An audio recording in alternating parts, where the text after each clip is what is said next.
used at places like Hurst, the Panther, the Tiger, and now we've got some heavy German armour. I'm going to hand over to Chris. Thank you, David. Well, without sounding facile, you've seen some wonderful, wonderful tanks already today, but for a lot of you, I suspect this is the moment you have been waiting for. I don't think our secret we've been keeping for the last few weeks is safe, so we have today not one Tiger, but two for you. We have got Tiger 131, our own, and we also have the King Tiger, the Königs Tiger, Tiger 2, from our friends at Saumur, the Musée de Blinde, the French Armour Museum. Now, looking at King Tiger to start with, the Königs Tiger, that is a beast of a machine. That weighs 68 tons. The armour on the front is 150 millimetres thick, but it's also sloped back at 50 degrees. Now the whole thing with that, since they built the Tiger 1, they've learned a few lessons. Tiger 2, they have copied the T-34 that you've already seen.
Simple terms, if it really tries, that can put a round through frontal armour of Sherman or T-34 at a range of 3 kilometres, 3,000 metres.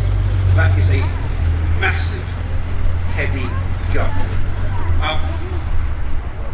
Crew of 5 reasonably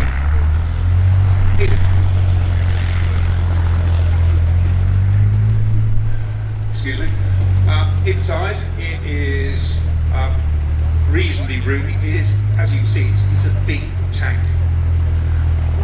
Now the problem is with all this German heavy armour is it's very, very difficult to build. They never got the hang of the field. The average serviceability of a King Tiger probably around about 59%. With something like a Sherman, with a much better logistic chain, lots of training and maintenance, it's more like 80%. So the tank that's out of action an awful lot of the time is really not going to do you a lot of good. Now the predecessor to the King Tiger is of course Tiger 1.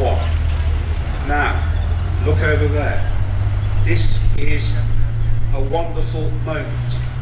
This is the first time, probably since the end of World War II, that King Tiger and Tiger 1, and we've got our lovely little Panzer III there, it's the first time that these two Tigers have actually run together. So that is a wonderful thing to see. 2 Tigers for the price of 1. Now we already talked about the King Tiger. But Tiger 1 wasn't too shabby either. They're both what's called Durchbruchswagen. They are both heavy breakthrough tanks.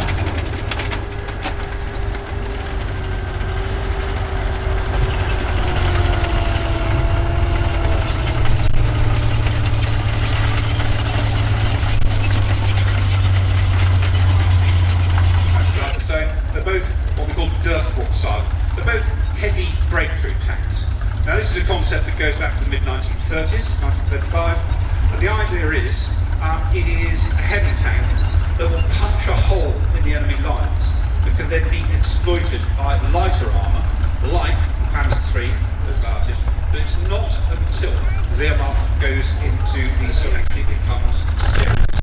It's at that point where German starts encountering things like T-34 and KV-1, and they realise they actually need something that their 88mm gun, and they've got, and it's local with that gun, they have got the K36 88mm, and they need a platform to put that on.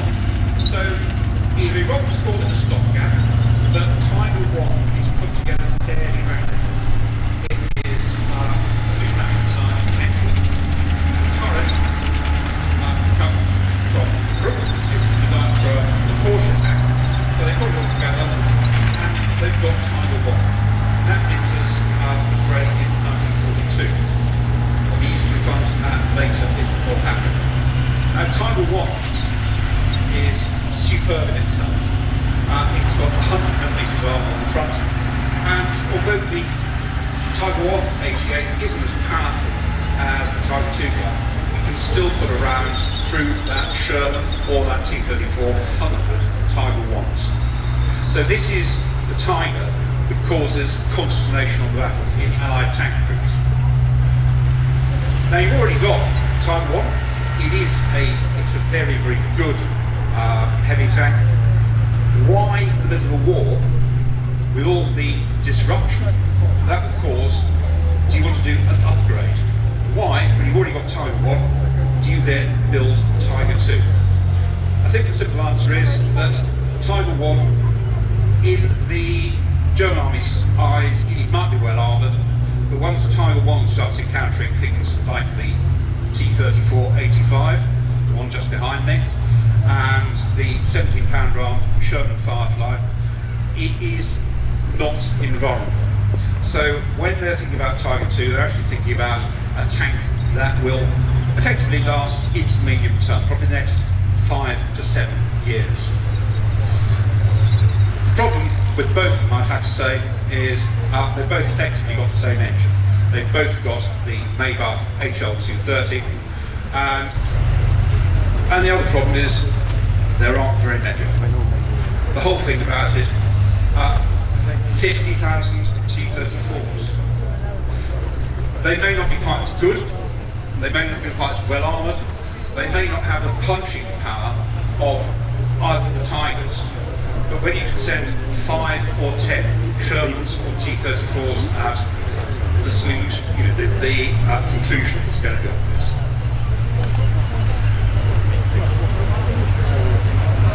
That, in a sense, when you're looking at the display we've got here.